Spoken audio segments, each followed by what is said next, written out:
Sunod mga katropa, dirita sa dugang pangisgutanan, gamikan kay na hisgutan man to, no, ni PBBM, no, si Romualdez nga sakit man daw siyang buot, sakitan gyud sabay, no? Kinahanglan daw buhaton ang tama. Si Representative Toby Tiangco nakulangan sa paghisgot ni PBBM kang Romualdez. Mura ba og compliance lang kuno mga kaigsunan si atong paminawon. XFM Katropa. The alliance between the president and the former speaker kasi dati talaga naman silang close allies. I don't look at it that way. For me, it's accountability about anything else.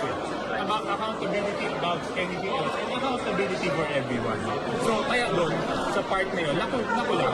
Sir, would you say that the way it was sent by the president, playing safe pa rin po ba yung pagkakasabi? Hindi ko alam. I cannot read in between the lines. Ano nasabi ko lang. Diba, bakit gano'n? Ano ibig sabihin masakit? Diba? I mean, Sir, but could you say that yung part na yun could have definitely been improved? Yung wording? yes, it not could have. They should have concentrated on that part because if you will look at the Pulse Asia survey, 30% of 29 point something, 29.8, ang gustong marinig yun, di ba? So they should have come out stronger.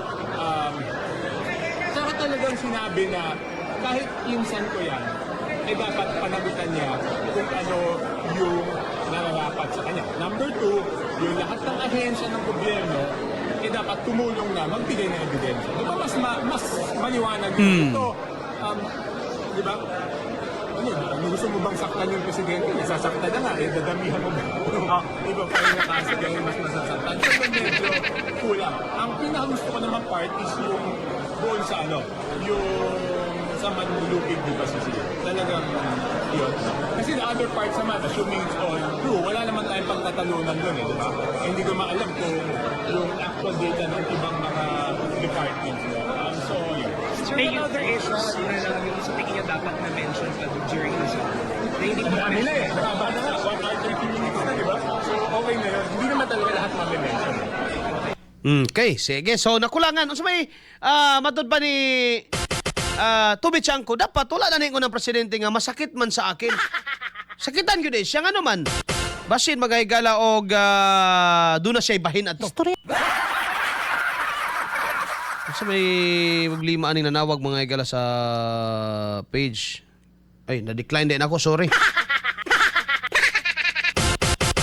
Alas 9:38 na, magahigala ang tagda sa tubag panagubanuban.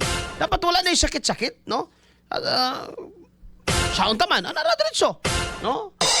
Kahit pinsan ko yan, kailangan nga panagutan. Hindi human, di kay magdrama pa kuno mga higala nga masakit man sa akin, ngunit kailangan ko itong gawin. Kailangan ko itong gawin. Suod gyud kay sila sa una. So di na ta magkapangutana diha. Kung suod day sila kay sa una megala, so doon na pay akong posibilidad nga dili lang mga higala dili si Martin ang utok sa tanan. Posible nga appeal siya. Appeals ang pangulo mga kaigsunan. Bullseye.